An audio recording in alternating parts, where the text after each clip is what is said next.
Hi everyone, welcome back to the channel. Today we're going to talk about the main pitfalls when buying property in Portugal. You know, I am a little bit ashamed that I arrived here with so many misconceptions. One of them was about safety. I mean, the country is safe enough. It's very safe actually. But when I arrived here, I thought that we were like a Japanese level. So I had a jacket that I lost in the train, and I thought, you know what? Tomorrow I'm going to Lost and Found, and I will recover my jacket. But at the end of the day, I never saw the jacket again.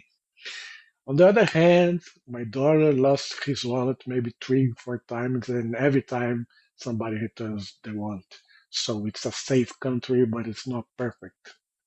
But arriving in a new country with misconceptions, with the wrong ideas, can be dangerous, especially when you buy big items such as real estate.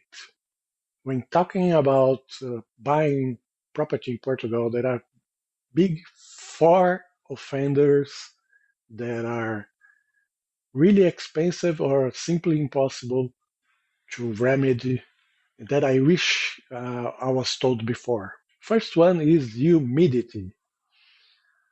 No old homes in Portugal are made of stone, and they just put those stones directly to the ground. And when rains a lot, there's a lot of humidity on the ground that goes upwards in the walls or even in the floor. Wet walls and ground are terrible for your comfort. You have to spend a lot of money to hit places in those conditions. To remedy that, you have to put a lot of material between the dirt and your ground floor and your walls. That takes a lot of time and a lot of money. Next one is insulation. Insulation is what keeps heat inside during the winter and outside during the summer. If you travel around and pay attention, you're going to see a lot of work done into putting insulation at homes and buildings in Portugal. Just because before 2000, people didn't pay that much attention about insulation.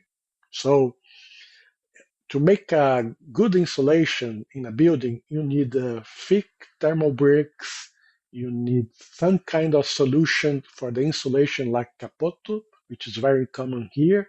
And then we have to proper double glazed windows. If you have a property that is not properly insulated, you're going to spend a lot of money doing that. So be aware of the kind of insulation of the property that is considering to buy.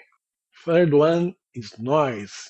Although Portugal is a very calm and quiet country, be aware of these noise offenders. First and foremost are dogs. People related to dogs are different from other places. Dogs stay outside a lot and they bark a lot.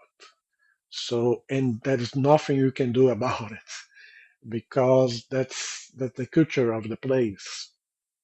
Living with this noise night and day can make your life miserable. So be aware of dogs. Tourist places are a big source of noise. I mean, people when they are visiting a country, they want to have a good time. They want to go to bars. They want to have a drink. They make noise. They make noise in the apartment that they are renting. So maybe downtown is not the best place to live just because there are going to be a lot of tourists there. Also, be aware of college towns and neighborhoods. You know, students make a lot of noise. They also go to bars. They also party a lot.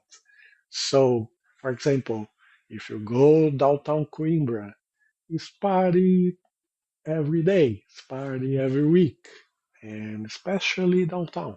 So be aware of these noise sources because most of the times the only solution is to move out. Last one is solar exposure.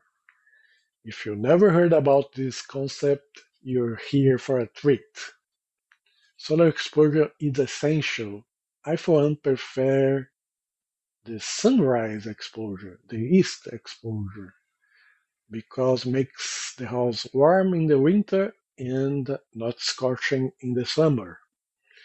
West face is also nice because you have a warm house in the winter, but sometimes the sun in the afternoon is too much for the house.